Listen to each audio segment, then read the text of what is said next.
자, 오늘 말씀 보도록 하겠습니다. 마태복음 8장 23절에서 27절까지 보도록 하겠습니다.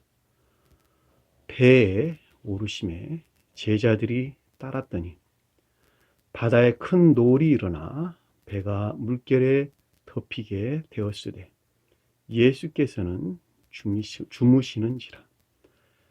그 제자들이 나와 깨우며 이르되 주여 구원하소서, 우리가 죽겠나이다. 예수께서 이르시되 어찌하여 무서워하느냐, 믿음이 적은 자들아 하시고 곧 일어나사 바람과 바다를 꾸짖으시니 아주 잔잔하게 되거늘 그 사람들이 놀랍게 여겨 이르되 이가 어떤 사람이기에 바람과 바다도 순종하는가 하더라. 아멘. 지난 시간에 공부했던 내용을 속도감 있게 살펴보고 그리고 이 시간 주어진 공부를 하도록 하겠습니다. 자, 18절부터 보도록 할게요. 중간에 끊을 수가 없으니까 18절에 예수께서 자기를 에워싸는 많은 무리를 보시고, 신령 존재에 속한 신령선으로부터 또는 신령선으로서 주님으로부터 번성한 기억지, 지식들에 대해서 지각하시기를, 내적인 지각이 있었는데, 그렇죠? 많은 무리를 봤다. 무리라고 하는 것은 기억지를 포장한다 그랬죠. 그러니까 번성한 기억지, 번성한 지식들에 대해서 내적인 지각이 있었다 그랬죠. 자, 건너편으로 가기를 명하시니, 상태의 변화를 가리킨다, 이렇게 제가 설명을 드렸어요. 19절 보니까 한 서기관이 나와 예수께 그에게 이르되, 이랬죠. 한 서기관이라고 하는 것은 무리 가운데 있는 서기관이죠. 그러니까 서기관이 표징하는 것인데, 기억지 안에 있는 것들, 다시 말하면 지식 안에 있는 것들로 서기관이 표징하는 율법이 더럽혀진 또는 신령 율법이 더럽혀진 거짓된 것들을 가리킨다라고 하는 것을 잘 볼 수가 있겠죠. 나왔다, 그에게 나왔다라고 하는 것은 신령 천적인 것들과 교류가 일어났다라고 하는 것을 잘 볼 수가 있겠죠. 가까이 나온다라는 말은 교류나 결합 또는 적용을 일컫는 말의 뜻이니까, 그에게 나왔다라는 것은 예수가 아니고 그예요. 그에게 나왔다라는 말은 신령 천적인 것들에 대해서 교류가 일어났다는 것이죠. 그렇죠?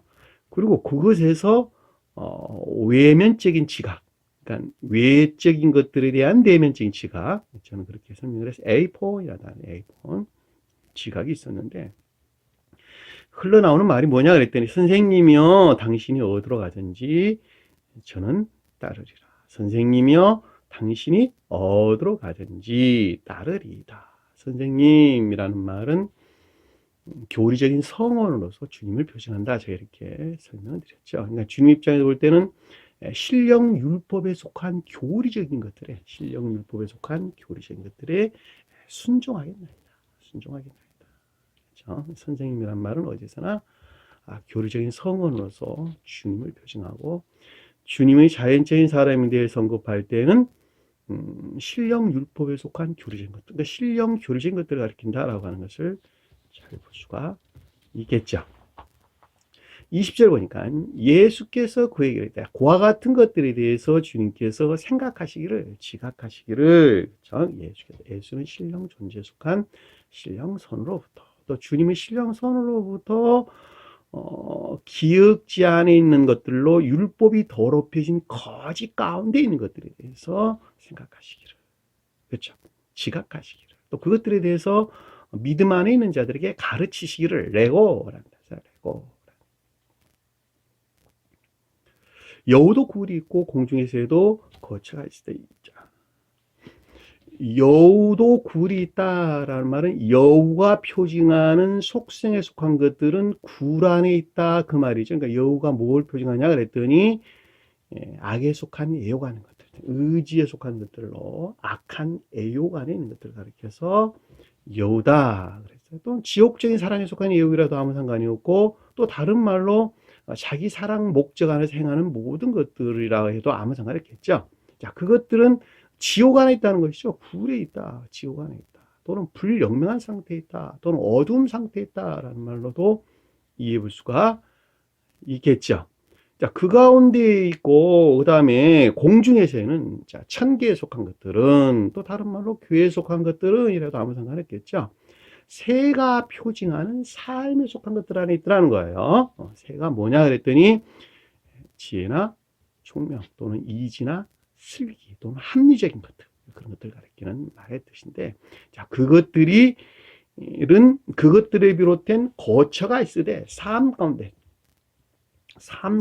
있다, 이런 뜻이에요. 그러니까 천계나 교회에 속한 것들은 주님에게서 말미암는 지혜나 총명, 또는 합리성, 또 이지, 슬기, 이런 것들에서 비롯된 그것들 안에는 삶 가운데 있다는 거예요. 공중에 새가 있대. 너무 당연한 이야기죠. 그러니까 여기서 새들이 나무 위에 깃든다라고 하는 것은, 나무가 자라지 아니하면 새가 깃들 수가 없는 것이죠. 그러니까 나무가 자랄 때 그 가운데 새가 깃드는 거예요. 그러니까 이 겉사람, 여우의 굴이라고 하는 속성 안에 내가 머물러 있는 그 자들이 나무가 마치 열매를 맺는 것 같이 자라서 풍성한 열매를 맺고 가지가 번성한 것 같이, 그리고 그 가운데 새들이 깃드는 것 같이, 나라는 사람이 천기나 교회에 속한 사랑이나 인애로 충만한 상태에 있을 때에 새가 표징하는 합리적인 것들, 또는 이지적인 것들, 슬기로운 것들에서 말미암는 거처가 있다, 삶 가운데 있다라고 하는 것을 잘 볼 수가 있겠죠. 그렇죠? 그냥 문자적인 뜻에서, 자연적인 뜻에서 이해한다면 여호와의 굴 안에 있는 자들은 믿음 안에는 있으나 그럼에도 고유 속성 안에 머물러 있는 자들이 여호와의 굴 안에 있는 자들이고, 공중에 새가 있다는 자들은 그 믿음으로부터 거듭난 자들, 중생한 자들이 공중에 새가 있다라고 하는 것을 잘 볼 수가 있겠죠. 그거는 이제 영적인, 자연적인 뜻에서 언급하자면 그런 뜻이 되는 것입니다. 그러나 주님이 자연적인 사람에 대해서 이해할 때는, 여우에 속한 것들은 지옥적인 또는 불영명한 상태에 존재할 수밖에 없는 것이고, 공중이라고 하는 신령 인성에 속한 것들은 신령 지혜나 총명 안에 그것들이 있다는 것이죠. 그 신령 합리적인 것들 안에 그것이 존재한다는 것이죠. 그것들에 비롯된 삶 가운데 있다는 것이죠. 그런데 인자는 머리 둘 곳이 없다. 주님이 자연적인 사람에 대해 언급할 때 인자가 표징하는 신령 진리에 대하여 시험을 겪고 있는 주님 자연적인 사람은, 그럼에도 불구하고 서기관들이 표징하는 것들 안에서 지금 어떻게 하고, 것들 안에 갇혀갖고 또 어떻게 하고 있다는 거예요. 머리 둘 곳이 없더라. 신령 천적인 것들이 그것들 안에 굴복하고 있지 못하다라고 하는 것을 잘 볼 수가 있겠죠. 인자는 신령 진리로서 주님을 표징하고, 머리는 신령 천적인 것들을 둔다라는 말은 폐조시키다 이런 뜻이에요. 구부리다, 숙이다, 물리치다 이런 뜻입니다. 그러니까 그것들을 물리치지 못하고 있다는 것이죠. 서기관들이 표징하는 것들에서 파생된 것들을 물리치지 못하고 있다. 다시 말하면 인간 속성 안에 그대로 지금 머물러 있다, 이 말을 우리에게 설명해 주는 것을 잘 볼 수 있습니다. 그러나 영적인 자연적인 뜻에서 볼 때는 그럼에도 불구하고 지금 이 시대에는 주님께 속한 것들이 간직된 교회가 전혀 없다라고 해도 아무 상관이 없겠죠. 지금 교회의 현실이 그래요. 주님께서 머리 둘 곳이 없어요. 문자적인 뜻에서 볼 때. 성경 말씀은 문자적인 뜻 안에 영적인 뜻과 천적인 뜻들이 간직되어 있다 그랬죠. 그렇죠. 마태복음은 문자적인 뜻 안에 간직되어 있는 천적인 것들에 대한 설명입니다. 그래서 여러분들이 좀 다소 이해하기가 난해해요. 왜냐하면 문자적인 뜻하고는 너무 멀리 떨어져 있는 어떤 가르침들이 나오기 때문에 그렇단 말이죠. 그러나 그 말을 영적인 자연적인 뜻으로 끄집어 와서 여러분들에게 설명을 하게 되면 좀 더 쉽게 이해될 수 있는 것을 우리가 분명하게 이해해 볼 수가 있습니다.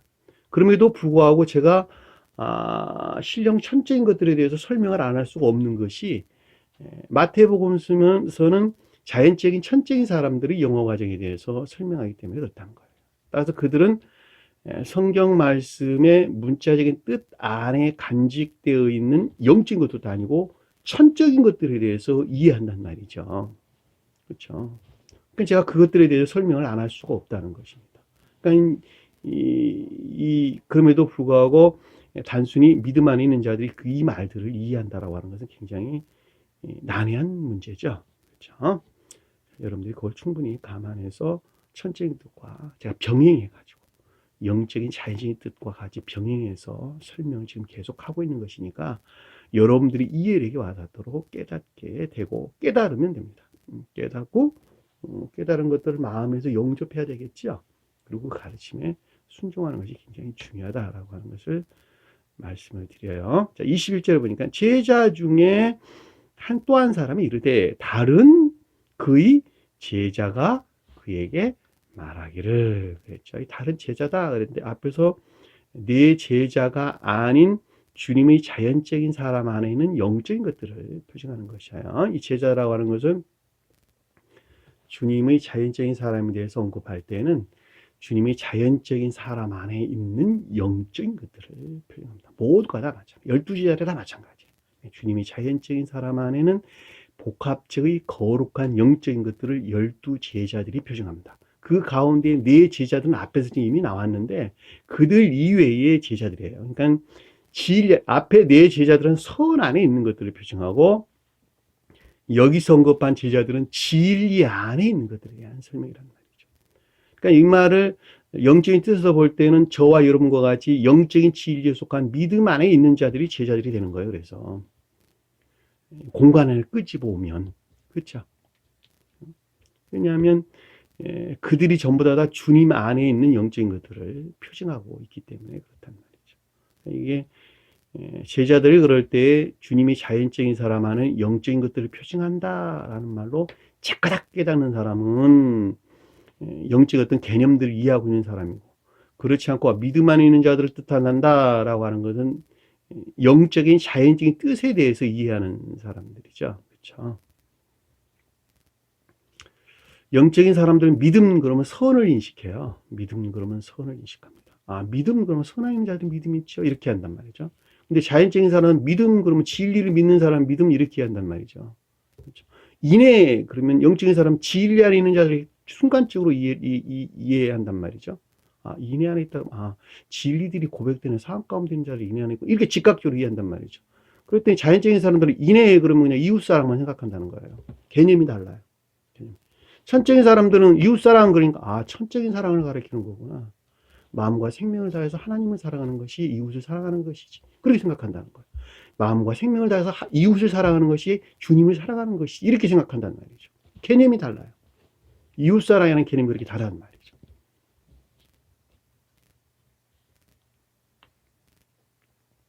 그러니까는 이 믿음이란 단어 하나 해도 영적인 자연적인 뜻과 그 다음에 영적인 내적인 뜻 그리고 철적인 뜻들이 간직되어 있다라고 하는 것을 잘 볼 수가 있겠죠. 그렇죠. 그러니까 천적인 사람들은 영적인 뜻이나 영적인 자연적인 뜻에 대한 개념 자체가 없어요. 그들은 영적인 사람들은 영적인 자연적인 뜻에 대한 개념 자체가 없다니까. 그럼에도 불구하고 자연적인 사람들은 정반대로 천적인 뜻들이나 영적인 뜻들에 대한 개념이 없고 그 말을 영적인 자연적인 뜻에서 이해한단 말이죠. 그렇죠? 그럼에도 불구하고 그 가운데 있지 아니하고 지옥적인 온갖 거짓된 가르침들, 거짓된 교리 안에 속박되어 있는 자들은 그것 자체도 없어요. 그것 자체도 없고 단순하게 무엇에 대한 그들이 자랑할 만한 선생들이 가르치는 어떤 가르침들을 성경 말씀에서 비롯된 교리가 그렇게 이해한단 말이죠. 하늘과 땅만큼이나 차이 나죠. 그렇죠? 하늘과 땅만큼. 그들은 결코 성경 말씀을 믿는 믿음 안에 있는 자들이 아니다라고 하는 것을 제가 그동안에 수없이 설명을 드렸습니다. 지금 교회의 모습이 그래요. 그들이 존경하는 자들이 가르침을 교리적인 것으로 시인한단 말이죠. 그래서 믿음이란 인해에서 분리된 믿음, 오직 믿음으로 구원한다는 교리들이 나왔단 말이죠. 그들은 성경 말씀을 믿는 자들이 아니라고 제가 수도 없이 설명을 드렸어요. 그는 자연적인 믿음 안에 있는 자들도 아니에요. 그러니까 말하면. 그들이 만들어낸 교리를 믿는 자들이지. 그렇잖아요. 성경하고는 전혀 상관없는 그들이 만드는 교리를 믿는 거야. 왜 상관이 없어요? 아니, 그들이 성경을 잘못 이해해갖고 만들어낸 것이니까. 가상도 아니고 거짓들을 믿는다니까, 거짓들을. 그럼에도 불구하고 여기서 믿음, 영적인, 천적인 사람, 영적인 사람, 자연적인 사람이 믿는 믿음이라고 하는 것은 이 진리를 믿는 사람들. 교회에서 가르치는 거룩한 진리들을 믿는 그 믿음이라고 하는 등체가 그렇게 다르다는 거예요. 그렇죠? 그래서 제자들은 주님이 자연적인 사람 안에는 영적인 것들을 표현한다. 영적인 자연적인 뜻에서는 믿음 안에 있는 자를 표현한다. 라는 말로 이해해 볼 수 있고, 또 영적인 뜻에서는 영적인 진리에 속한 믿음 안에 있는 자를 가리킨다라고 하는 것을 잘 볼 수가 있겠죠. 자, 그것들에 대해서 신령 그것 안에 있는 영적인 것들로 그것 안에 있는 신령 천적인 것들에 대해서 내면적인 지각이 있었는데 그에게 이르시되, 그의 다른 제자가 그에게 이르되, 이 뜻이에요. 문장이, 정확한 문장이 그 뜻이에요. 헬라의 원어를 보면, 주여, 내가 먼저 가서 내 아버지를 장사하게 하옵소서. 주여라고 하는 것은 신령 선으로서 주님을 표정하는 것이죠. 그러니까 주님 입장에서 볼 때는 신령 존재 안에 있는 신령 선에 대한 고백을 가리키는 말의 뜻이고, 저와 여러분들 입장에서 설명할 때는 신령 천적인 선 안에 있는 것들에 대한 고백을 가리킨다라고 하는 것을 잘 볼 수가 있겠죠. 내가 먼저 간다, 그러니까 영적인 것들이 먼저 간다라는 말은 두 가지 측면에서 설명해 볼 수 있겠죠. 하나는 중생 초기에 있는 자들은 믿음이 먼저 온다는 말의 뜻이고, 먼저 간다는 말은 중생한다는 것은 선 안에 있는 것들을 표정하는 것이죠. 인내하는 것이 장자니까 먼저 가서 앞에 첫 번째로 먼저 간다라는 말은 선한 중생한 자 입장에 볼 때는 인내하는 것들이 첫 번째고, 중생 초입에 있는 자들에 대해서 설명할 때는 믿음이 먼저 오게 되는 것이죠. 영적인 진리들이 먼저 온다라는 말로도 이해해 볼 수 있고, 안 그러면 영적인 진리들이 아버지가 장사된 것들 안에 있게 없어서 이 뜻이에요. 영적인 진리들이 아버지가 표징하는 것들이 장사되 부활하게 하옵소서, 이 뜻이란 말이죠. 주님의 자연적인 사람 안에 있는 영적인 것들이 내 아버지가 그 가운데 있는 아까운 것들에서 분리 배척되어 장사가 표징하는 상태에 있게 하옵소서. 장사가 말하겠어요. 부활이라죠. 부활. 저세상으로부터 부활. 자, 육체가 죽음과 동시에 저세상에서 당연히 부활하죠. 그렇죠? 그래서 선을 행한 자는 생명의 부활로, 악을 행한 자는 심판의 부활로 나온다 그랬단 말이죠. 이 세상에서도 육적인 겉사람의 고유 속성에서 죽고 새로운 사람으로 태어나는 것이 부활이죠. 영적인 뜻에서 보면. 그러니까 자연적인 사람들은 이 세상에서 죽고 저 세상에서 다시 사는 것을 부활한다, 이렇게 이해하는 것이고, 영적인 사람들은 어떻게 이해해요? 아, 겉사람의 고유 속성에서 죽고 그것들 안에서 다시 주님에게서 말미암아 새롭게 태어나는 것을 부활하는 것이구나 라고 이해한단 말이죠. 그렇죠? 그것이 영적인 부활이에요. 그렇죠? 그러니까 인애에 속한 선 안에 다시 태어나는 것을 부활이라고 하는구나, 영적인 사람들. 천적인 사람, 아, 사랑 안에 다시 태어나는 것을 부활하는 것이라고 하는구나, 그렇게 이해한단 말이죠. 천적인 사람과 영적인 사람과 자연적인 사람이 이해하는 게 다르단 말이죠. 그렇게. 그러니까 여기서 내 아버지를 장사한다 그랬으니까 아버지에 속한 것들이 두 가지가 있죠. 아버지가 표징하는 것들은 선을 표징한단 말이죠. 성경에서. 그러니까 반대로는 악을 표징한다는 걸 잘 볼 수 있어요. 최고의 뜻에서는 아버지는 신령 선을 표징하는 것이죠. 반대의 뜻으로 지옥적인 악을 가리킨다는 걸 잘 볼 수 있어요. 그러니까 아버지를 장사한다라는 말은 아버지가 표징하는 악으로부터 해방돼서 분리되어 가지고 주님께서 넣어주신 거룩한 손으로 다시 태어나게 하옵소서. 부활하게 하옵소서. 무엇이? 주님이 자연적인 사람 안에 있는 영적인 것들이. 그렇죠? 근데 그것이 어디에 머물러 있었어요, 지금? 영적인 것. 앞에 있는 선한 것들이, 여기서는 영적인 것들은 고유 속성 안에 머물러 있는 것들이죠. 고유 속성 안에 머물러 있는 것들. 주인이 자연적인 사람 안에는 영적인 것들이 고유 속성 안에 지금 머물러 있단 말이죠. 그러니까 주님께서 뭐라고 뒤에 가서 이것들에 대해서 생각을 하셨어요. 깨달으셨어요. 뒤에 보니까 해답이 나와요. 예수께서 이르시되, 야, 이와 같은 것들에 대해서 신령 존재에 속한 신령선으로부터 지각하시기를. 내면적인 지각이 있었는데, 내면적인 지각이 있었는데, 또는 신령선으로서 주님으로부터 이와 같은 것들에 대해서 내면적인 지각이 있었는데, 그들의 죽은 것들은 자 겉사람의 고유 속성 안에 머물러 있는 영적인 것들은 그것 자체로 영벌의 심판 안에 있고 그 뜻이죠. 왜냐하면 죽은 것들은 죽은 것들을 장사하게 하고 그들의 죽은 것들은 그들의 죽은 것들을 장사하게 하고. 제가 문장을 좀 다르게 언급한 것은 헬라어에 나오는 문장을 그대로 직역한 거예요. 예, 그들의 죽은 것들을 그들의 죽은 것들이 장사하게 하고 장사하여 떠나게 하고 이 뜻이에요. 장사하여 떠나게 하고.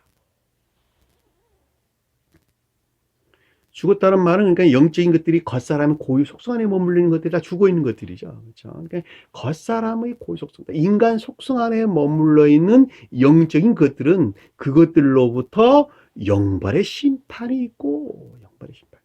왜냐하면 죽은 것들이 장사한다는 것은 영벌의 심판이 있는 것이니까 당연히. 너무 당연한 이야기 아니겠어요? 그렇죠. 저 세상에서 다시 태어나면 두 번째 심판이 당연히 있단 말이죠. 영벌의 심판이 있고 하고 나를 따르라 하시니라. 너희란 단어는 없는 단어고 나를 따르라 하시니라. 자, 신령 천적인 것들에 대해서 순종하는 것으로부터 부활이 있다는 것이죠. 최고의에서 주님의 영화가 있다. 그러니까 주님이 자연적인 사람 안에는 영적인 것들이 신령 천적인 것들 안에 순종할 때, 신령 천적인 것들에 순종할 때 비로소 영화가 있다. 왜냐하면 이 주제가 지금 장사에 대해서 지금 설명을 하고 있는 것이니까 그때 비로소 영화될 수 있다라고 하는 것을 우리가 잘 볼 수가 있단 말입니다. 따라서 신령 천적인 것들에서 비롯된 순종하는 것 안에 있단다면 그것이 곧 사랑과 인내에 있는 것이 되겠죠. 사랑 안에 있는 것이 되겠죠. 사랑에 속한 열매들이 되겠죠. 그때 비로소 영화가 있다는 거예요. 그러니까 이 말을 그러니까 추려서 설명하면 겉사람의 고유 속성 안에 머물러 있는 것들은 이미 지옥의 영벌의 상태에 있는 것이고, 그렇죠? 자, 그것에서 분리돼 가지고 아버지를 장사하는 것, 그러니까 악으로부터 분리되어 저 세상에 속한 아버지 안에 다시 태어날 때, 그러니까 선 안에 다시 태어나는 것에서 중생한다는 것이죠. 주님 입장에 볼 때는 신성과 합일된 영화가 있다는 것이죠. 너는 나를 따르라 하시니라. 여기까지가 지난 시간에 공부했던 이와 같은 어떤 가르침들은 아주 명료합니다. 다시 말하면 전혀 의심이 없다는 그런 뜻이에요. 저에게는, 저한테는 아주 명료하게 이해되고 조효된 것들입니다. 다른 말로 고향됐다 이런데 신령 볕으로부터 그것을 보고 있다. 신령 빛으로부터 그것을 보고 있다 이런 뜻입니다. 문자적인 뜻 안에 간직되어 있는 영적인 것들을 밝히 보고 있다. 이런 말로 제가 이해해 볼 수가 있겠네요. 제 말을 반드시 들으셔야 돼요. 저만 그러냐? 그렇지 않고 여러분들이 나중에 영적으로 성장하면 다시 말하면 다시 태어나게 되면 이 가르침들을 저보다 훨씬 더 많은 것들 안에서 여러분들이 깨닫고 이해하게 될 것입니다. 왜냐하면 주님께서 모든 자들에게 3,000개의 지혜까지 이룰 수 있는 지혜를 다 허락하셨어요. 합리성을 다 허락해 주셨어요. 우리 합리성. 그러니까 3,000개의 지혜에 이르기까지 깨달을 수 있는 합리성을 모든 인간에게, 정상적인 지능을 가진 사람이라면 모든 인간들에게 다 주님께서 선물로 주셨단 말이죠. 그럼에도 불구하고 여러분들이 이와 같은 어떤 가르침에 대해서 잘 이해하지 못하는 까닭은 그만큼 반대의 것들이 자기 자신을 지배하고 있는 까닭이에요. 마음이 하늘 향해 있지 않냐고 지옥을 향해 있는 까닭. 마음이 주님께서 놓으신 사랑이나 인애는 향하지 아니하고 자기 사랑이나 세상 사랑 목적에서 머물러 있는 그 가운데는 어떤 기쁨이나 즐거움을 쫓아 사는 까닭이에요. 쫓아서 사는 까닭이에요. 그 가르침을 다 그 가운데 끄집어서 이해하는 거예요. 그러니까 모르게 된 이 말들을 깨닫지 못하게 된다라고 하는 것을 잘 볼 수가 있습니다. 자, 오늘 말씀 볼게요. 자, 3절, 23절 보니까 배에 오르심에. 배가 우리가 앞에서 한번 공부를 했죠. 자, 기역지의 교리나 또는 지식들을 가리킨다. 그렇죠? 성경에서 어디에서나 배는 물 위에 둥둥둥둥 떠 있단 말이죠. 그 물이 뭐예요? 다 지식들을 가리키는 거예요. 그 가운데 떠 있는 배는 다 교리적인 것들을 일컫는 말씀의 뜻이에요. 돌출되어 있는 교리적인 것들. 그렇죠? 그러니까 교리나 교리에 대한 지식들, 그것을 배에 그런단 말이죠. 근데 그 가운데 사람이 탈 때에는 선에 속한 교리적인 것들, 물건을 나를 때에는 지식에 속한 교리적인 것들을 가리키는 말의 뜻이에요. 근데 여기서 지금 사람이 탔잖아. 그렇죠?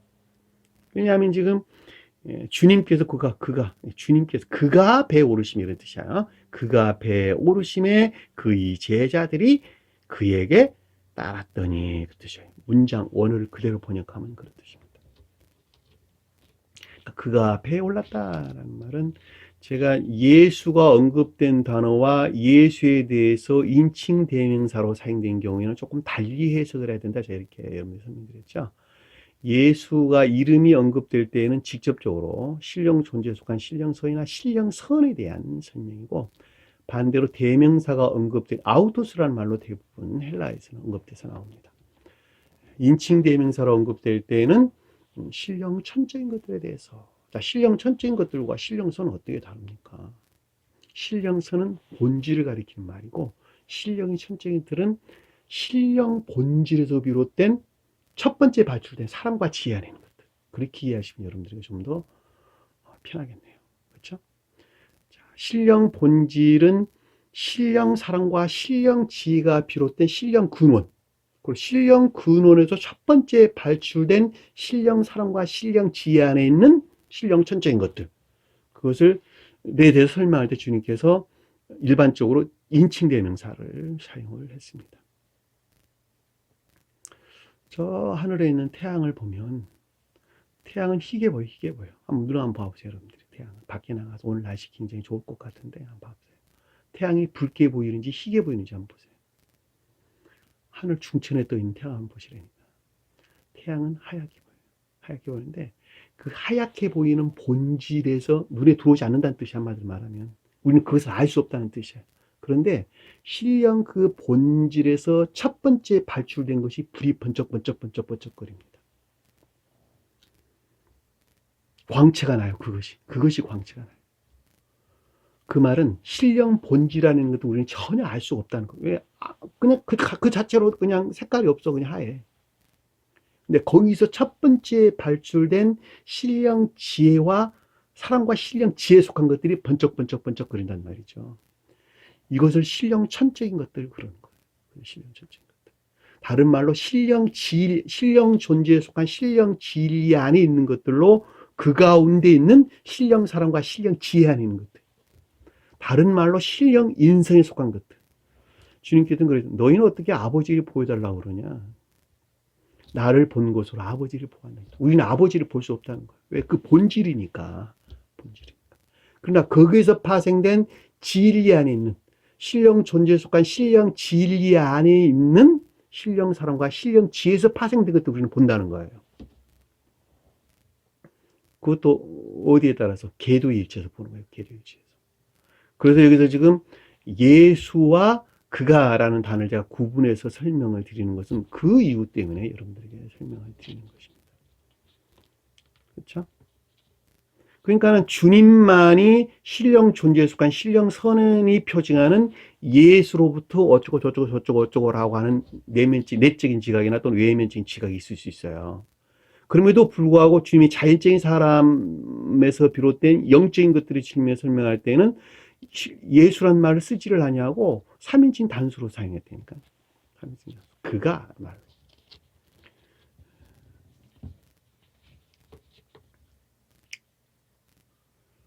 배에 오르심에. 자, 배에 속한, 그러니까 신령 천적인 것들에서 비롯된 교리적인 것들이죠. 교리적인 것들. 기억지, 교리적인 것들. 기억지, 지식들. 자, 오른다 그랬는데 이게 엠바이노라는 뜻이에요. 엠바이노. 멋멋 안에서 걷다. 배에서 계속 걷다. 배에서 계속 걷다는 말이 무슨 뜻일까? 배에서 계속 걷다. 신령 천적 것들에서 말미암는 교리들이 적용되는 자연적인 삶. 그렇죠? 걷는다, 앉는다, 가다, 이런 여행하다 이런 말들은 전부 다 삶에 대해서 설명을 하는 것입니다. 그러니까 여기서 지금 오르시메라는 말은 엔바이노라는 단어를 쓰는데 이게 엔과 바이노라는 단어의 합성어예요. 그러니까 멋멋 안에서 계속 걷다 이런 뜻이에요. 멋멋 안에서. 배 안에서 계속 걸을 수 있어요? 어떻게 걸어요? 배 안에 빙글빙글 돕니까? 그러니까 그런 말이 아니라는 것을 우리는 잘 볼 수 있잖아요. 그러니까 신령 천적인 것으로 비롯된 교리들이 적용되는 자연적인 삶을 표징하고 있다라고 하는 것을 잘 볼 수 있어요. 근데 그 가운데 있더니 어떤 상태에 있었냐? 그랬더니 그의 제자들이 그에게 따르더라. 그러니까 주님의 자연적인 사람 안에는 또 저와 여러분 같이 영적인 진리에 속한 믿음 안에 있는 자들이 해도 아무 상관이 없겠죠. 영적인 뜻에서는. 신령 천적인 것들에게 순종하고 있더라. 순종하고 있더라. 신령 천적인 것들에 순종하고 따랐더니 순종하더니 신령 천적인 것들에 순종하더니.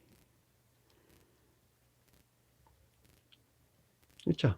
자연적인 사람 안에 영적인 것들이 신령 천적인 것들에 순종하다. 따랐다라면 아콜로데오 따르다, 뒤따르다 이런 뜻이야. 그러니까 순종이나 복종을 가리킨다라고 하는 것을 잘 볼 수가 있겠죠. 그렇죠? 저와 여러분 입장에 볼 때는 주님이 가르침에, 교리적인 가르침에 순종을 하더라라는 말로 이해할 수가 있겠네요. 그렇죠?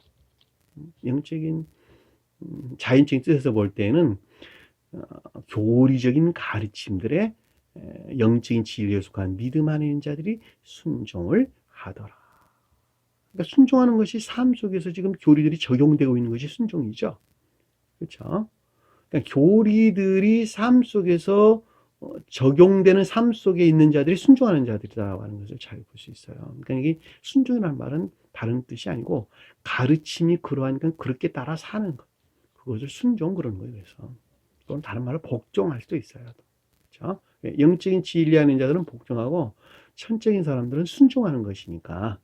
그렇죠? 순종이 뭐고 복종이 뭡니까? 제가 설명 방금 드렸어요. 가르침이 그러하니까, 교리가 그러하니까 그렇게 따라 사는 것.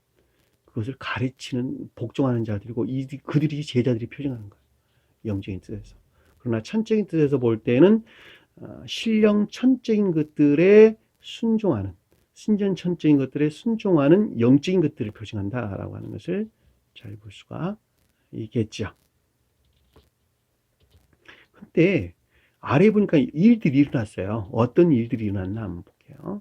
그러니까 이 말을 상태로 끄집어보면 돼요. 저와 여러분들 이 성경 말씀 다 자신에 대한 내용이에요.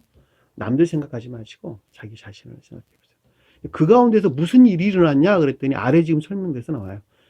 이야, 놀랍게도 어떤 일이 일어나냐 했더니 바다에서 큰 노을이 일어나 배가 물결에 덮이게 되었더니, 자, 바다에서 큰 노을이 일어나 배가 물결에 덮이게 된 것들이 표징하는 상태에 머물러 있었다는 거예요. 바다가 뭐냐 그랬더니 아까 제가 설명드렸어요. 호수예요, 호수. 바다라는 말보다는 호수라는 말로 이해하는 것이 훨씬 낫겠네요. 왜냐하면 이건 지금 갈릴리 바다를 우리에게 설명해 주는 것인데, 이 바다라고 하는 것은 성경에서 얌이라, 헬라 히브리어로 얌이라는 단어는 이게 지중해예요, 지중해.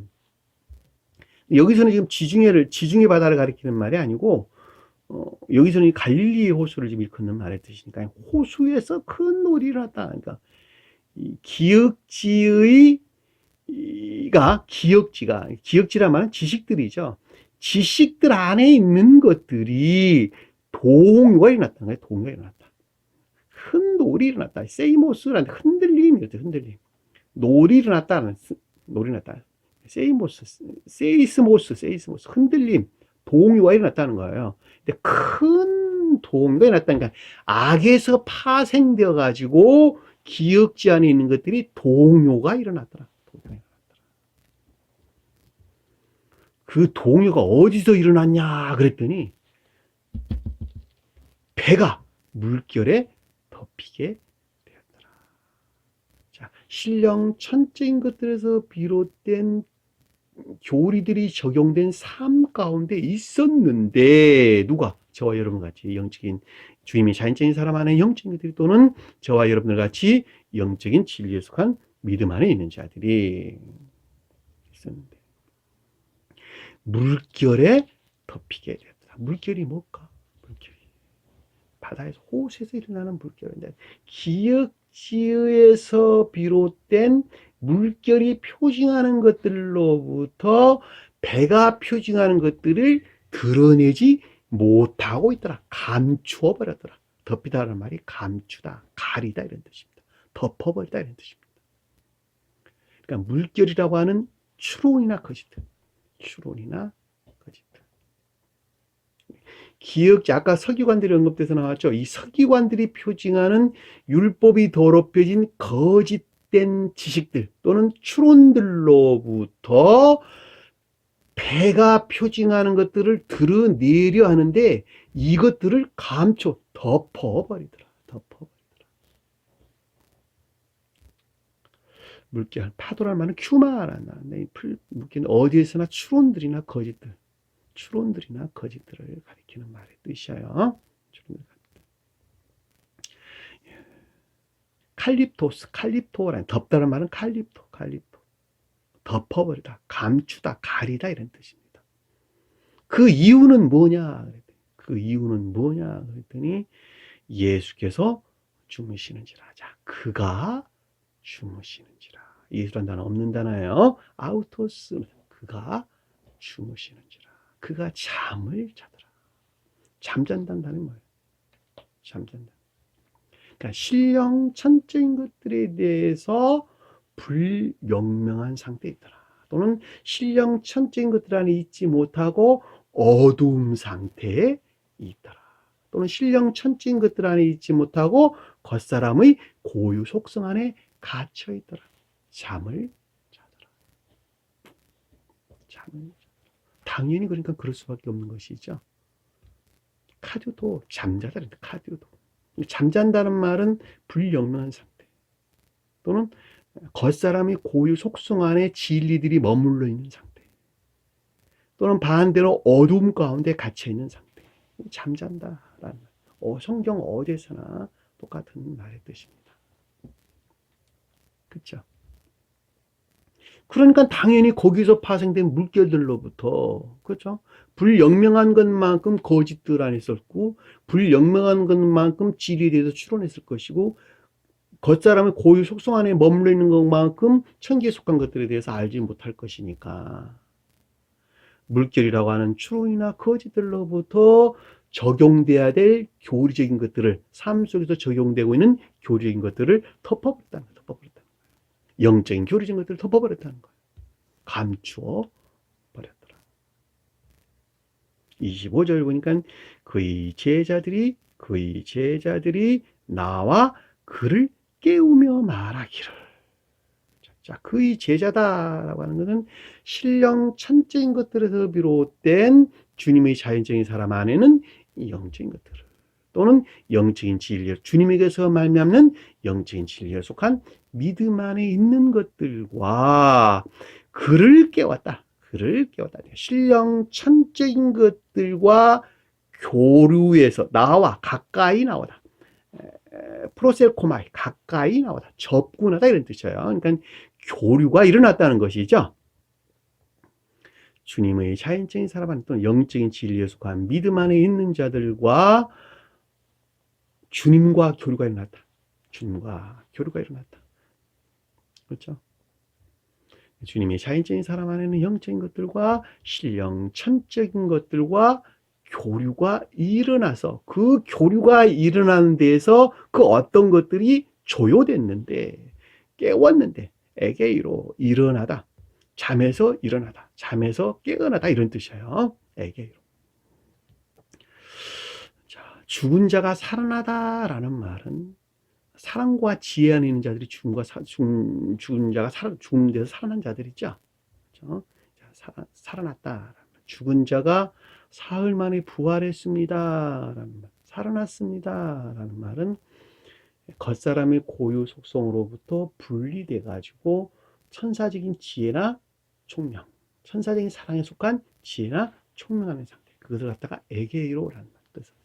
그러니까 여기서는 지금 중생 초기의 입장에서 우리에게 설명해 주는 것이니까 나와 깨우며라고 하는 것은 교류에서 비롯된 조효된 상태, 조효된 상태로부터 생각하기를 이르기를. 애교 이런 말 기억하세요. 애교 이런 말은 조효된 상태 또는 사랑과 지혜하는 상태 또는 영적인 사랑과 촉명하는 상태 이런 말로 우리가 이해해주고 또는 청계적인 비단에 있는 상태 또는 신령 비단에 있는 상태 그들이 조효됐다라는 것을 잘 볼 수가 있겠죠. 제가 지금 여러분들에게 가르치고 있는 모든 말씀들이 신령 빛에서 비롯된 조효된 상태에서 가르치는 거예요. 그 조효됐다는 말은 사랑과 지혜 안에 있는 자들을 그는 알 뜻이란 말이죠.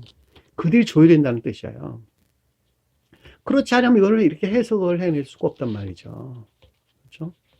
이거 뭐 어디서 나와 있는 것도 아니고 제가 아마 모르긴 해도 이 지구상에서 처음으로 제가 이 해석을 하고 있지 않나 저는 이렇게 생각을 합니다.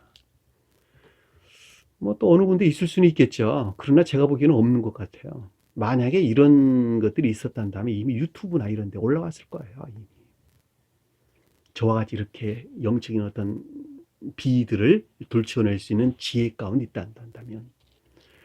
근데 제가 유튜브에 아무리 찾아봐도 우리나라뿐만 아니라 외국 유튜버 다 찾아봐도 저같이 설명하는 사람들이 없어요. 복음서에 대해 해설하는 사람들이 없어요. 그런 거 보면 그들은 다 모른다라고 하는 것을 간접적으로 추정해 볼 수 있다는 것이죠. 추정해 볼 수 있다. 이 깨운다는 말이 그런 뜻이란 말이죠. 그 사랑과 지혜 있는 자는 이 가르침들이 무엇인가라고 하는 것을 아까 말씀드렸던 문자적인 뜻 안에 간직되는 영적인 비들 또는 천적인 비들에 대한 명백한 이해 안에 있다, 깨달음 안에 있다는 거예요. 여러분들에게 다양한 방법으로 설명할 수 있는 방편들을 가지고 있는 것이죠. 그렇죠? 깨우며 이래 돼. 주여 구원하소서. 주여 우리를 구원하소서. 자, 신령선으로서 주님에 대한 고백이죠. 또는 신령 존재에 속한 신령선으로서 주님에 대한 고백이죠. 자, 구원하소서라는 구원하소서. 그러니까 여기서 구원한다는 말은 배가 지금 물결에 덮이고 있는데 이것들에서 해방시켜 주소서라는 뜻이죠. 만약에 이것 가운데 있단다면 내가 멸망받을 것입니다. 멸망받으리라. 그렇죠? 주님께서 잠자고 있어. 주님께서. 그러니까 겉사람의 고유 속성. 내가 어두운 가운데 갇혀서 거기에서 파생된 추론들이나 거지들로부터 거룩한 교리들이 적용되는 삶 가운데 내가 있어야 하는데 그럼에도 불구하고 그것들을 드러내고지 못하고 있나이다. 이렇다가는 내가 멸망했나. 제발 나를 좀 이 가운데서 해방시켜 주옵소서. 구원하소서. 이 구원이란 말의 뜻이 뭐예요? 구원. 온갖 악과 거짓들로부터 해방되어 천계적인 사랑 안으로 다시 태어나는 것이죠. 이것이 구원 그런 것입니다. 또 다른 말로 자기 사랑이나 세상 사랑 그리고 이 가운데서 발생된 이세상적인 기쁨이나 즐거움 안에 사는 자들이 이것들에서 해방되어서 주님께서 넣어주신 천계적인 사랑과 기쁨, 행복, 자유 안에 나가는 것, 이것을 구원받는 것 이렇게 이야기하는 것입니다. 그리고 그 사람에 속한 모든 것들은 그것을 섬기는 상태로 바뀌는 것이죠.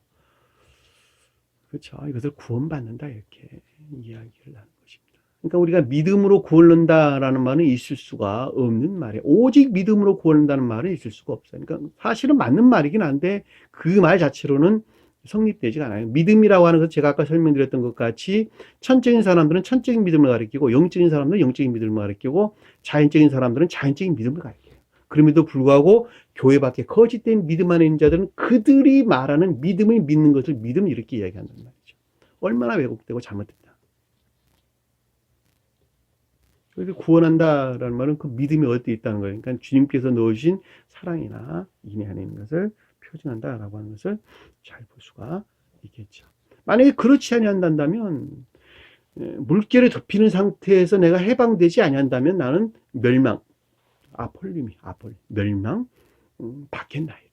아폴리는 말이 죽겠다는 말은 죽이다, 상실당하다 이런 뜻이에요. 상실당하다, 멸망당하다 이런 뜻입니다. 멸망당하게 되겠나이다. 구원이라는 말 좀 찾아봤으면 좋겠어요. 그렇죠? 이 시간이 다 할 수가 없을지라도 여러분들이 좀 더 깊은 것들에 대해서 가르치기 위해서 찾아봐야 될 것 같아요. 요한복음 3장 17절. 요한복음 3장 17절. 16절부터 볼까요?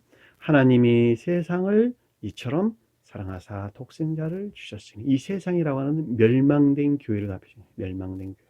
코스모스.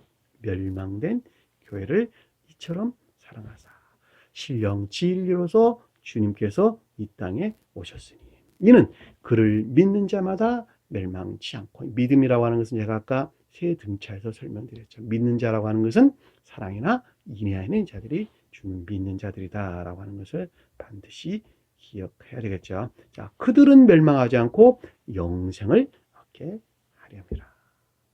하나님이 이들을 세상에 보내신 것은, 하나님은 신령 진리로서 주님께서 거기서 파생된 거룩한 진리들이 이 땅에, 이 교회에 임류된 것은 멸망된 교회를 심판하려고 오는 것이 아니라 그로 말미암아 세상을, 멸망된 교회를 구원하려 합니다.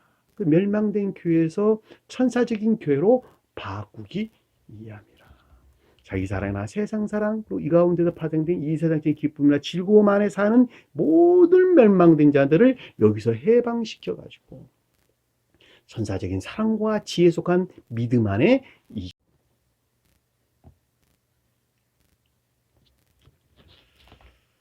또 볼까요? 5장 34절. 5장 34절.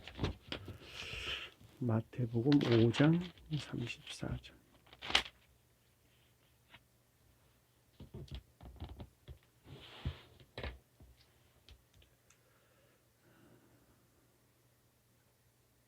(33절부터) 볼까요? 너희가 요한에게 사람을 보내 요한이 진리에 대하여 증언하였느니라. 그러나 나는 사람에게 증언을 취하지 않으니 다만 이 말을 하는 것은 너희로 구원을 얻게 하려. 이 요한이 뭐예요? 요한은 세례 요한과 요한은 구분되는 거예요. 요한은 선한 삶. 세례 요한은 문자에 존재하는 성으로 주님을 표정합니다. 문자에 존재하는 성으로서 주님을 표정할 때 세례 요한 그랬고, 선한 삶에 대해서 설명할 때는 요한 그랬단 말이죠. 요한. 그러니까 그 어떤 주제의 가르침이 요한이 세례 요한에 대한 설명인가 아니면 단순하게 요한에 대한 설명인가라고 하는 것에 따라서 해석이 좀 달라져야 되겠죠. 근데 여기서는 지금 보면 요한은 단순한 요한에 대해서 설명을 하고 있는 것을 잘 볼 수 있어요. 내가 요한에게 사랑을 보였다는 말은 요한이 표징하는 선한 삶 가운데 있는 자들에게 거룩한 진리들이 임류되었으니, 선한 삶 가운데 있는 자들이 진리들을 삶으로부터 확증을 하였느니라.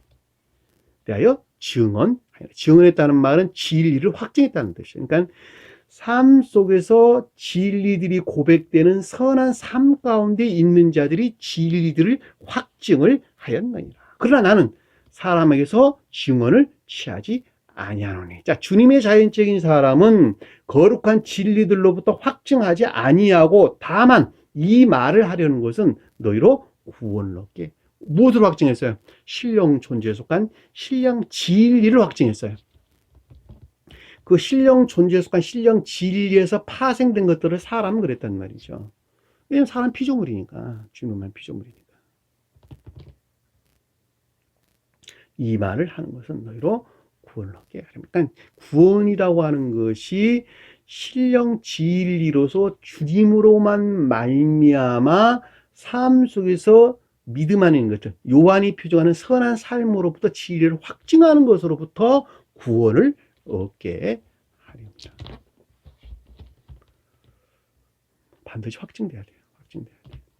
내가 믿는다고 100번 아니라 1000번 말해도 아무 소용없어요. 내가 한 번 그것을 삶 속에서 확증하는 것에서 주님을 믿는 자가 되는 것입니다. 그것이 살아있는 생명이에요. 이해되셨나요? 10장 9절 볼게요. 10장 9절. 요한복음 10장. 죄송해요. 이 코가 굉장히 날씨 때문에 그런지 간질간질해서 가을 되면, 봄, 가을 되면 아주 알레르기 때문에 좀 고통이 좀 있어요. 죄송합니다. 자꾸 만졌어서. 10장 9절. 10장. 내가 문이니 누구든지 나로 말미암아 들어가면 구원을 받고 또 들어가지 아니하면 들어가면 나오면 꿀을 얻으리라. 그러니까 주님으로 말미암아 구원이 있다는 거죠. 이 구원이라는 말이 아까 설명드렸던 사랑에 속한 선이나 인애에 속한 선 안에 있는 자들을 그는 말씀드리시고, 사랑에 속한 선이나 인애에 속한 선, 그 삶 속에서 시인되고 고백되는 그와 같은 열매들은 오직 주님에게서만 비롯된다, 이렇게 이해할 수가 있겠죠. 제가 특별히 이 예문을 제가 여러분들이 설명드리는 것은 어느 분이 저한테 전화로 그래요. 스웨덴보리 사도가 가리키는 건 종교 자원주의 아니냐, 주님 이외에 다른 분으로부터도 구원받을 수 있다고 말하지 않느냐, 이렇게 제게 설명을 하고 있더란 말이죠. 제가 근데 수도 없이 설명드렸어요. 오직 구원은 주님으로부터 이루어진다. 근데 그 말들은 왜 이해를 못하는지 제가 좀 설명을 드리려고 제가 이 말씀을 제가 여러분 잘 아는 말이지만 가지고 온 것입니다. 그러니까 구원이라고 하는 것은 오직 이 성경 말씀으로만부터 구원이 이루는 게, 성경 말씀이 성원으로, 신령 진리로도 주님 자신을 표정하기 때문에 그렇단 말이죠. 그러면 부처가 가리키는 가르침으로부터는 구원이 있을 수 있습니까, 없습니까? 구원 못 받는 데니까요. 받을 수 없어요. 근데 그들로부터도 구원 받을 수 있다고 이야기하던데 스웨덴보리 사도는 왜 그러십니까? 구원 받을 수 있죠. 왜 앞뒤에 말이 틀립니까? 그 중요한 핵심이 뭐냐면, 선의 성질이 유사할 때, 사랑이라는 선의 성질이 유사할 때, 그 유사한 사랑 안에 있는 자들은 그 가르침들을 이해한다는 거예요. 그 가르침들을. 부처가 가르치는 가르침으로부터 선한 삶 가운데 있는 자들은 그 가르침이 선한 삶에 대한 것이라면, 그리고 그 선한 삶이 천사들과 결합될 수 있는 유사한 성질 안에 있단다면 그들 또한 성경 말씀의 가르침을 진리로 시인한다는 거예요. 이해되셨나요? 그러면 단순하게 지식에서 시인한 것으로부터 구원받을 수 있느냐? 그것이 아니고, 그동안에 나는 부처의 가르침 가운데서 비롯된 선한 삶 가운데는 있었으나 그럼에도 불구하고 이것이 진리인 것을 시인하고 그 가르침에 따라 살 때, 성경 말씀의 가르침에 따라 살 때 그들이 구원받는다, 그 뜻이란 말이죠.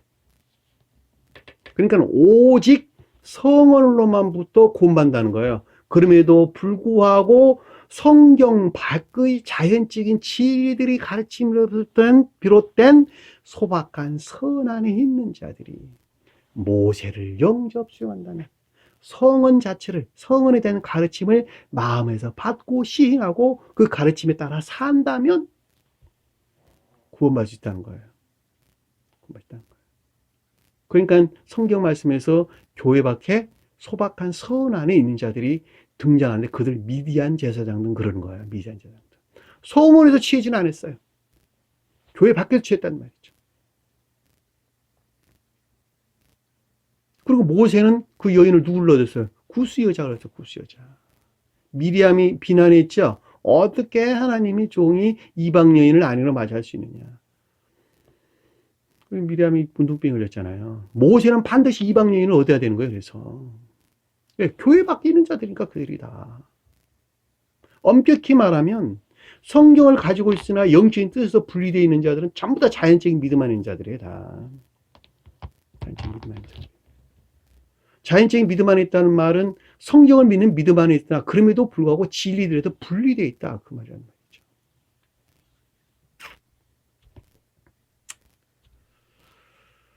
자연적인 진리라는 측면에서 볼 때 부처가 가르치는 가르침이 선한 삶에 대한 것이란다. 그것이나 성경 말씀의 문자인 뜻에서 비롯된 선한 삶 가운데 있다는 말의 뜻이랑 뭐가 달라요? 똑같잖아요. 선한 삶. 그럼에도 불구하고 그 성질이 유사해야 되는 거예요. 유사해야 되는 거. 성질이 달라서는 안 된다는 거예요.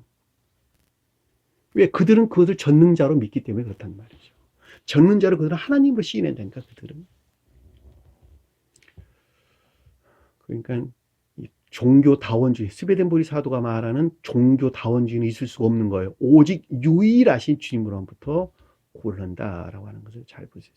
사실은 부처가 가리키는 가르침으로부터 소박한 선 안에 있는 자들, 그들이 말하는 육바람이라고 말하는, 또 그들이 말하는 참나라고 말하는, 에고에서 벗어난 참나라고 말하는, 그 참나가 하나님이 주신 생명이라는 거예요. 그들은 그 생명에서 말미암는 이 고유 속성을 통치하고 다스리는 삶 가운데 사는 자들, 그들이 말할 때 일지보살들, 그들이 말하는 일지보살 이상들, 뭐 이지보살이면 십지보살 그러는데, 십지보살까지는 아니라 할지라도 이지보살들,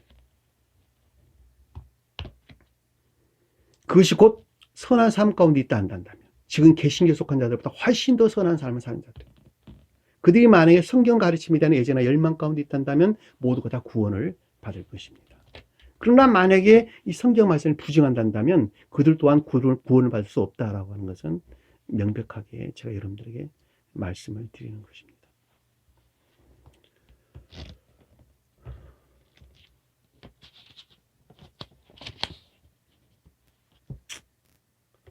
(10장 9절) 봤죠? 11장 12절 요한복음 11장 12절.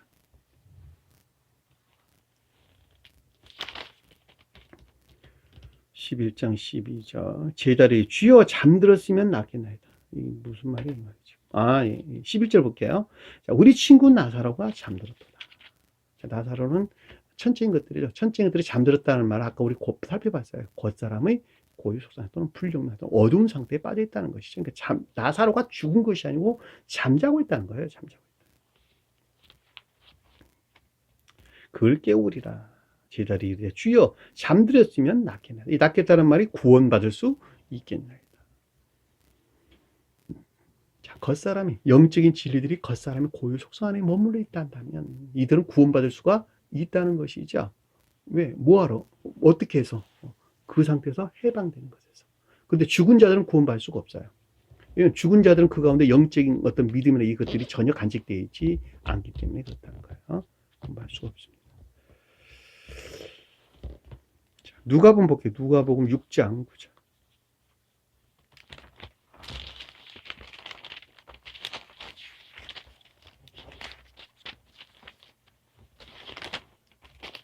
누가복음 6장 9절. 또 다른 안식일에 예수께서 회당에 들어가서 가르치실세 거기에 오른손 마른 사람들이 6장 9절 볼게요. 9절. 너무 기네요. 9절. 예수께서 이르시되 내가 너에게 묻노니 안식일에 선을 행하는 것과 악을 행하는 것, 생명을 구하는 것과 죽이는 것이 옳은 것이 옳은 것이냐. 이 구한다는 말이 생명을 구원하는 것과 멸망시 앞에서 우리가 공부했죠. 구원하소서 우리가 죽겠나이다 그랬단 말이죠. 그래서 생명을 구원하는 것과 죽이는 것이 어느 것이 옳으냐. 앞에서 보니까 주님께서 설명해 주셨어요. 안식이라는 말은 거듭난 자들 표징이에요. 중생을 표징하는 것입니다. 중생. 가장 높은 수에서는 신령 선으로서 주님 자신을 표징해요. 안식이란 말이. 그러니까 선을 행하는 것은 생명을 구원하는 것이고 악을 행하는 것은 죽이는 것이다. 설명해 줘 주님께서 보니까. 그렇죠? 보니까 안식일에 성을 행하는 것은 생명을 구하는 것이고 악을 행하는 것은 멸망시키는 것 아니냐. 아폴로 멸망시키는 것 아니냐. 주님께서 그러니까 구원이란 말이 뭐예요? 선을 행하는 자가 생명의 부활로 나오는 거예요. 그들이 구원받는 거예요. 단순하게 오직 믿음으로만 구원받을 수 없다는 뜻이에요. 단순하게 지금 개신교에서 가르치는 그 교리로부터는 결코 구원받을 수가 없어요. 단연코 구원받을 수가 없어요. 여기서 안식일에 선을 행하는 자가 생명을 구원하는 것이고 악을 행하는 자는 멸망시키는 것이란다. 그렇죠? 죽이는 것이란다. 무리를 보시고 그에게 이르시되 내 손을 내밀라 하시니 그가 그리하면 혼이 회복했다는 말은 무슨 뜻일까? 영적인 능력 안에, 자연적인 것들이 영적인 능력 안에 있게 되었다라는 말의 뜻이죠. 9장 24절 9장 24절 누가복음 9장 24절.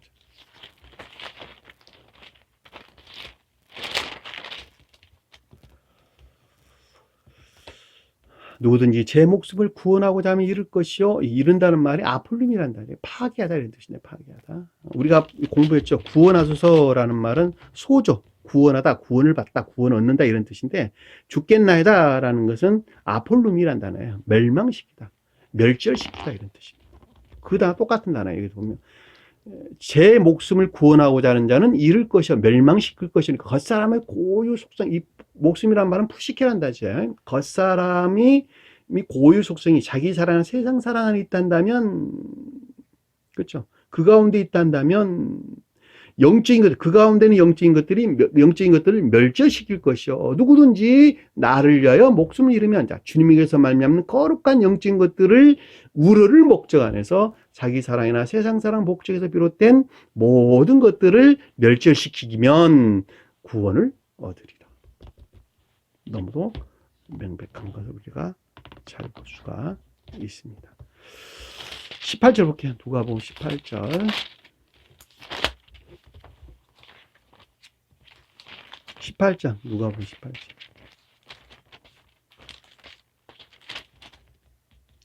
26절 볼까요? 26절.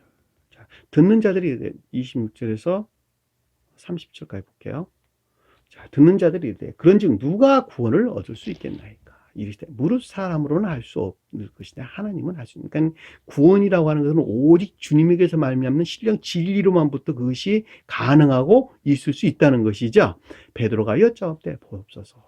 우리가 우리 것을 다 버리고 주를 따라나이다. 베드로는 믿음 아닌 자들이죠. 그러니까 믿음으로부터 겉사람의 고유 속성에 속한 또 자기 사랑이나 세상 사랑에 속한 또는 이 세상적인 기쁨이나 즐거움 안에 모든 탐욕적인 것들로 내가 분리되어 있나이다. 그랬더니 그 말이 무슨 뜻이냐 그랬더니 주님께 아래에서 설명해 주는 것이에요. 그 말을 갖다 해석해 주었어요. 주님께 29절. 내가 진실로 너희에게 이르노니 하나님 나라를 위하여 집이나 아리나 형제나 부모나 자녀를 버리는 것이 다 버리는 거예요. 믿음 아닌 자를 다 버리는 거예요. 아니 어떻게 날 낳으신 내가 살아야 될 집도 버리고 내가 사랑하는 아내도 버리고 내가 사랑하는 형제도 버리고 어떻게 날 낳아주신 부모나 자식들까지 다 버릴 수 있단 말입니까? 이건 인간이 할 짓이 아니죠. 당연히. 그렇죠. 그럼에도 불구하고 그것들이 표징하는 영적인 것들을 가리킨다라고 하는 것을 잘 볼 수 있겠죠. 그렇죠. 그러니까 문자적인 뜻에서 이해하면 안 되는 거예요. 그래서 어느 분이 제가 유튜브에서 그런 말 하는 거를 제가 들었어요. 불교의 어떤 자연 철학자인 것 같은데 성경 말씀 구약을 믿으면 안 된대요. 구약 왜 그러냐 그랬더니 구약에 나오는 하나님은 아주 못된 하나님이라는 거예요. 아주 사악하다는 거예요. 어린아이도 죽이고 맨날 전쟁하고 징벌 내리고 한다는 거예요. 그러나 신약의 복음서는 그렇지 않다는 것이죠. 그러니까 가능하면 구약은 보지 말고 신약만 보세요. 이렇게 이야기합니다. 그건 몰라도 너무 한참 모르는 내용이죠. 다시 말하면 문자적인 뜻 안에 간직되어 있는 영적인 비들에 대한 이해나 깨달음이 없는 데서 비롯된 것들입니다. 구약의 전쟁은 내 마음 안에 영적인 시험들을 표시하는 것이죠. 자네들을 다 불살랐다라고 하는 것은 겉사람의 고유 속성 안에 있는 이것들. 여기서 말하는 자녀들 똑같은 말을 뜻이에요. 겉사람의 고유 속성에서 악에서 파생된 외적인 악이나 거짓 가운데, 애욕 안에 있는 악이나 거짓 가운데 있는 것들을 자녀들 그런단 말이죠. 그것들을 다 소멸시켜야지 우리는 주님께 나가지 않겠습니까? 여기서 지금 보면 이 집이라고 하는 건 내 마음 안에 있는 것들을 가리키는 거예요. 마음 안에 있는 것들. 안에는 뭐예요? 내가 진리 안에 있단다면 선에 속한 애정 안에 있는 것들이죠. 반대로 악에 속한 애호하는 것들이죠. 형제는 뭐예요? 진리에서 파생된 선이나 진리에 속한 애정 안에 있는 것들이죠. 부모는 뭐예요? 내 마음 안에 있는 아버지는 의지에 속한 것들, 어머니는 이해에 속한 것들. 그래 안 그래? 반대로 여기서는 아버지는 의지에 속한 악을, 어머니는 이해에 속한 거짓들. 자녀들은 뭐예요? 거기서 파생된 거짓들 안에 있는 것들로 악이나 외적인 악이나 거짓에 속한 애욕 안에 있는 것들. 그것들을 다 떨쳐버린다면 이 한마디로 설명하면 뭐예요? 이것이? 자기 사랑이나 세상 사랑 목적에서 파생된 모든 이 세상적인 기쁨이나 즐거움 안에는 탐욕적인 것들로부터 버린다면, 해방된다면 어떻게 되냐 그랬더니 현세 여러 배를 가지고 이 세상에 사는 동안에도 전 세상에 속한 생명으로 충만할 것이요 내세 가서 저 세상에 가서도 영생을 받지 못할 자가 없느니라.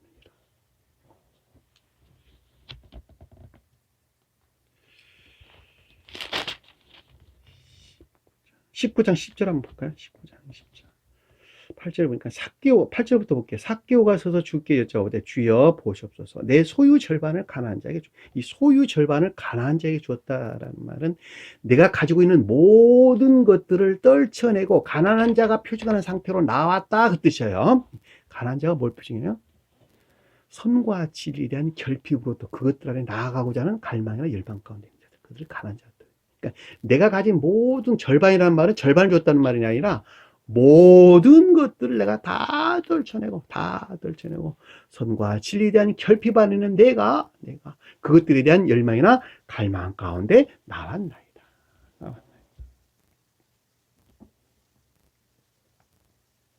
일사며 만일 누구 것을 속여 빼앗은 일이 있다면 만약에 자기 사랑이나 자기 사랑으로 아까운 데서 파생된 거짓된 생각들로부터 그 가운데 있는 그 어떤 것들을 취했단다면 누구 이것을 속여 빼앗은 일이 있으면 내가 갑절이나 받겠나이다. 그것들도 온전히 분리되어 보다 더한 사랑 안에 나아가겠나이다. 예수께서 이르시되 오늘 구원이 이 집에 이르렀으니 이 사람이 또 아브라함의 자손입니다. 아브라함이라고 하는 신령 선으로서 주님을 표징하는 것이죠.